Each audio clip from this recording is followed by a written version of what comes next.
ಎಲ್ಲರಿಗೂ ನಮಸ್ಕಾರ. ನಾನು ನಿಮ್ಮ ಶ್ವೇತಾ.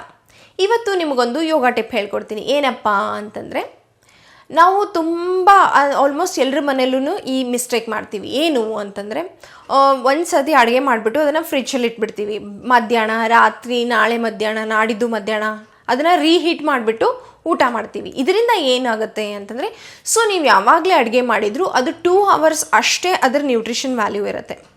2 hours ಆದಮೇಲೆ ಆ ಊಟದಲ್ಲಿ ಯಾವುದೇ ಥರ ಶಕ್ತಿ ಇರೋದಿಲ್ಲ. ನಾವು ಆ ಊಟನ ಮತ್ತೆ ರೀಹೀಟ್, ಕೋಲ್ಡ್ ಆಗಿರುತ್ತೆ, ಮತ್ತೆ ಅದನ್ನು ರೀಹೀಟ್ ಮಾಡೋದ್ರಿಂದ ಅದರಲ್ಲಿರೋ ನ್ಯೂಟ್ರಿಷನಲ್ ಬೆನಿಫಿಟ್ಸ್ ಎಲ್ಲ ಹೋಗುತ್ತೆ. Especially vitamin C, vitamin A, ಆ ಥರದ್ದೆಲ್ಲ ನ್ಯೂಟ್ರಿಷನ್ ಬೆನಿಫಿಟ್ಸ್ ಕೂಡ ಹೋಗುತ್ತೆ. ನೀವು ಯಾವಾಗಲೇ ಊಟ ಮಾಡಬೇಕು ಅಂದರೂ ಫ್ರೆಶ್ ಆಗಿ ಅಡುಗೆ ಮಾಡಿಬಿಟ್ಟು ಊಟ ಮಾಡಿ. ನೀವು ರೀಹೀಟ್ ಮಾಡಿರೋ ಊಟ ಮಾಡಿದರೆ ಹೊಟ್ಟೆ ತುಂಬೋದು, ಬಟ್ ಅದರಲ್ಲಿ ಯಾವುದೇ ಥರ ನ್ಯೂಟ್ರಿಷನ್ ಇರೋದಿಲ್ಲ. ನೀವು ಇದನ್ನು ಪ್ರಾಕ್ಟೀಸ್ ಮಾಡಿ ಹಾಗೂ ಏನು ಅನ್ನಿಸ್ತು ಅಂತ ಕಮೆಂಟ್ ಸೆಕ್ಷನಲ್ಲಿ ಹೇಳಿ. ನಮಸ್ಕಾರ.